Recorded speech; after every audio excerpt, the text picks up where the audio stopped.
Yeah អត់សូវធ្លាប់អត់តន់ហ៊ានគេឲ្យរៀនវាធ្វើអ៊ីនមិនរៀនទេគេហ៊ានគេបានពីនៅឃើញរេសាច់ជីវិតខ្ញុំមិនដូចជីវិតគេព្រោះនៅរៀនខ្ញុំប៉ុន្តែខាងគោ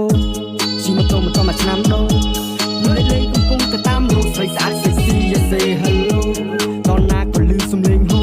ក្នុងក្លឹបក៏លឺសំឡេងហូខ្ញុំជីរ៉ាប់ខ្ញុំចូលលោកប្រុសស្អាតសង្ហាដោយសារសំឡេងពេលគេថាឲ្យខ្ញុំយកពេលគេហត់សន្មត់ខ្ញុំជាអ្នកពាក់បោមិនតតចង់បញ្ចប់ខ្ញុំជាអ្នកចៃយកអាខ្លះបានតែទ្រឹស្ដីវាប្រកែកតែខាងផងបាយក៏ទៅហូបមិនចាំបាច់អញញ៉ៃបាយតែការនឹងសរុបព្រោះនៅលើដីមិនរួមដើម្បីហូបនៅដើម្បីជោគសោះឈ្មោះនៅលើលោកបាទខ្ញុំឡើងចង់ដើម្បីចង់ឲ្យគេហៅលោកចង់មានជីវិតនៃកុំអាឡែងគួយឈ្មោះក្រៃនឹងអាតាតៃសុំបេះដូងចូលជ្រោកលេងជាថ្មីដូចលេងដូមីណូលេបខៃស្រែកដូចជាពូលេកូ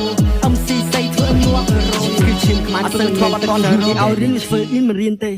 គេហ៊ានគេបានពីនៅឃើញរេសាច់ជីវិតខ្ញុំមិនដូចជីវិតគេព្រោះនៅរៀនខ្ញុំប៉ុន្តែខាងគោជីម៉ូតូមកឆ្នាំដូរ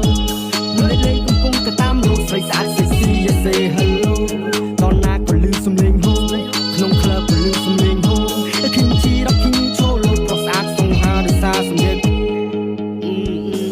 ពេលគេថាឲ្យខ្ញុំយកពេលគេហត់សន្មត់ខ្ញុំជាអ្នកពាក់បោមិនតតចង់បញ្ចប់ខ្ញុំជាអ្នកចៃយកអាខ្លះបានតែទ្រឹស្ដីវាប្រកែកតែខាងផងបាយក៏ទៅហូប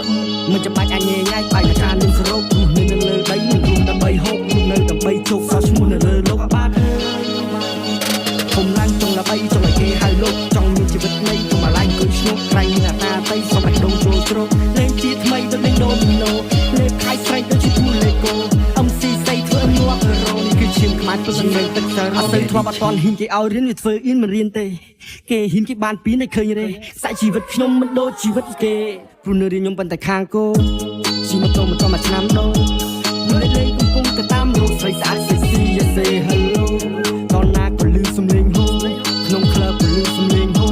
ខ្ញុំជីរ៉ាប់ខ្ញុំចូលលោកប្រុសស្អាតសង្ហាដោយសារសំឡេងពេលគេថាឲ្យខ្ញុំយកពេលគេហត់សន្មត់ខ្ញុំជាអ្នកពាក់បោមិនតតចង់បញ្ចប់ខ្ញុំជាអ្នកចៃយកអាខ្លះបានតែទ្រឹស្ដីវាប្រកែកតែខាងផងបាយក៏ទៅហូបមិនចាំបាច់អញញ៉ៃបាយ